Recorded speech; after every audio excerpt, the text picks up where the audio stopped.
Nou, we staan hier in Metselwier bij het karbet zitten en ja, we hebben hier een heel apart kanon. Kun je daar wat meer over vertellen, Edwin? Nou, dat kanon dat hebben we opskarreld van internet. En die man die dat ik heb en die wil graag kwijt. Nou, en daar zit 4 dingen op. Die liter die bij 50 liter en die grote die die een mooi slagje groter. Ik weet niet precies hoe groot dat is, maar nou, dat kan al wel aardig. Dan hebben we eerst een skatebal erin en dan doen we er een poeder omheen. En dan hebben we daar een beetje vergaser staan. Nou, dan doen we 30 seconden gas erin en dan nou, automatisch ontsteking met vonkjes. En dan steken we hem af.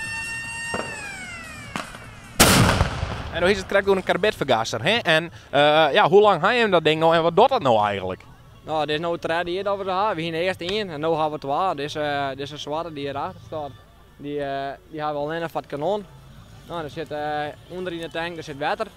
En dan hebben we een potje hebben we ernaast. En dan doen we een beetje in water. En dan komt dat gas, dat komt eruit, zeg maar. En in het onderste vet, dat water, dat wordt zeg maar omhoog gedrukt in het orenvet. En dan krijg je het gas uit het onderste vat eruit tapen. En dan krijg je in de bus een spuitje, een paar seconden. En dan de bal erop en dan had je mooie knaltjes.